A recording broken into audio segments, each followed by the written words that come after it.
Alright, so we're gonna make a GROM episode because I haven't done that in a while. So I've already painted this side.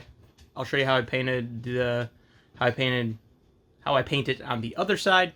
But yeah, we're giving it a little retro pizzazz. Gonna get a new seat still, and then got a new headlight setup. So I went ahead and we did a LED light bar, and I 3D printed some ends for it, and then they bolt in right through down here. So pretty neat. I really like big stunt bikes, so I'm trying to go for that look. So we have, I also put some core brake lines on. I'm trying to think, use my words here. So we got a core brake line with the transparent green and the black ends with white label. We also got it on the back here. So yeah, got the core line for this, and then I replaced these lines. I got it up there as well. So my rear handbrake is missing right now. I have a new one coming.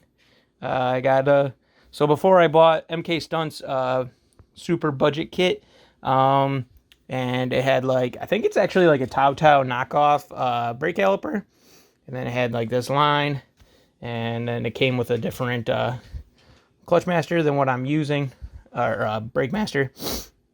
So now I have MK Stunts. It'll be same bracket style, and then it'll have a Brembo. P32 is what I went with for the handbrake. Should be more than enough.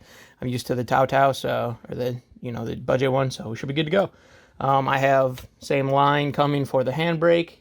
But yeah, so right now I'm going to install, I got a green clutch cable, because my clutch cable is actually damaged.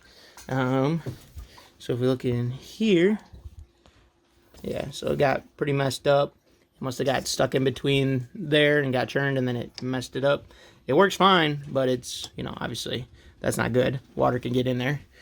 So we got that, and then we also have an idle adjuster, so we can turn up our idle. So hopefully, I'm hoping this will help me with some like circles and stuff. Maybe it won't stall out on me and stuff. I guess we're gonna find out, but should be fun. At least I can I'll have it and play with it. If I don't need it, then I don't need it, you know. But at least now I got it. So let's get these things installed. All right. Oh yeah, and it's also worth mentioning, relocated my key down in here, and then when we went off-roading one time, I launched it way up in the air, and I bent my frame, so I actually had to replace some of this frame. I reinforced. This is actually solid bars from like here back. It's all solid, and I also have the frame reinforcers like pounded down in there, so it should be pretty good and strong now. But yeah, so now go ahead and get this side off. You pull off this little cover. There's a 10, then fill up, and then fill up, and then Allen, and there's actually like another fill up in there. But yeah, so let's get that off, because that should give us access to everything we'll need to do the clutch cable and the idle adjuster, because it's all on this side. So now that we got the side off, here's your clutch cable stuff. I do have a different bracket than what you might have if you're actually trying to do this for what the hell to do. And then the idle adjuster screw should be, I think it's underneath this cover. I'll do some digging and we'll find out. Alright, so go ahead, take this screw out, take the cover off, and there is your idle adjuster. So all we got to do is take that out, and then we should have to just, okay, what do I do with it? Here it is. So then you just got to thread in that. And then you run the line up here, and then you zip tie it wherever, and then you're good to go. So we'll knock this one out, because this one will be real easy and quick. Alright, so once you take this guy out, you get that one in there, and then, so basically when you turn in this, so I'm continuing to turn that, and that's how it adjusts. So then you just gotta zip tie this up, like right here, and then boom, you got an idle adjuster. Too easy. I'm sure it's not necessary, but I went ahead and notched it right there so that way I can put it on. So you know, because I just want to have this covered just because I do off-roading, and I don't want this stuff getting covered in mud and such. So now that it's on there, Then, let's see here. You can see it still works. Alrighty, so we've got the new clutch cable in. It's in there, it's adjusted. So pretty much once you first start pulling on the, like as soon as you touch it, that's kind of where you want it. You don't want it to be so tight that it's slipping, because that'd be bad. You burn up your clutch real bad. So just got the new handbrake on. So we got the new line. Pretty good. So now it's a pretty decent setup, other than I do have a cheap master that's like a $70 master. But now I got a Brembo P32 with the MK Stunts $80 bracket. And then we've got the core 65-inch handbrake line. So let's get this thing all tidied up and we're good to go. So what I did was I sanded it all down with just like some 400, just scuff everything.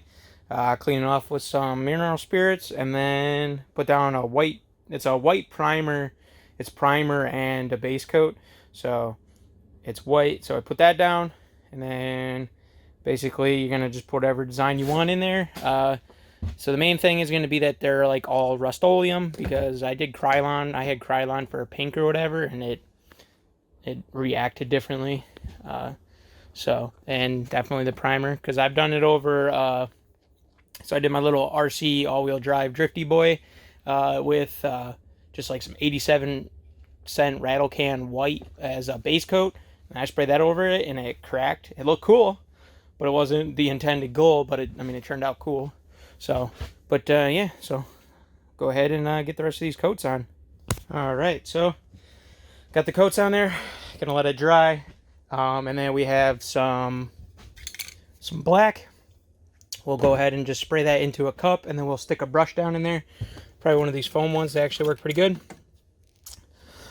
So we'll stick one of these foam ones in there and just like kind of stuff. So we'll do that. All right, so here's the technique. You literally just take some black spray paint, spray it in there. So that way you get yourself a nice little puddle. Fill up your brush, and then just kind of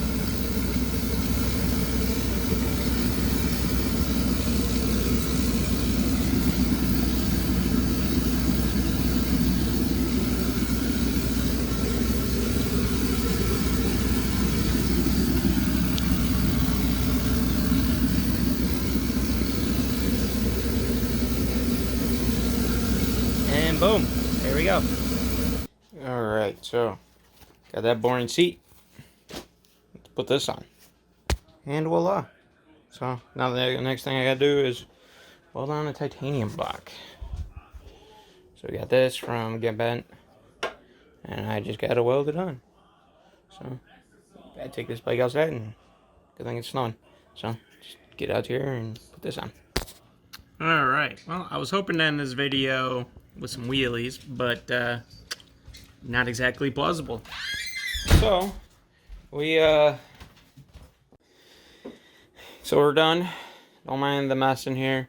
So I got the titanium block welded on. It's crooked, so don't worry about that, but should do.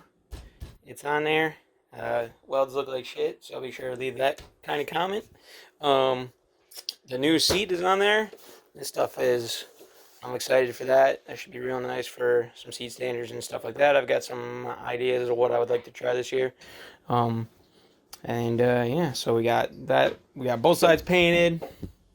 We got the PSD bar clamp with the, I believe it's 7/8, because I have the KLX 110 bars. We put HC1 13 millimeter, I believe, handbrake on there. All new lines from Core, and then we obviously relocated the ignition, all that good stuff, and deleted all the front, 3D printed some caps for the LEDs, so turned out pretty dope. We also did some fancy loom for the kill switch and all that good stuff. But yeah, that's all I got, guys. So you guys know the drill. Like, comment, subscribe, and see you in the next one.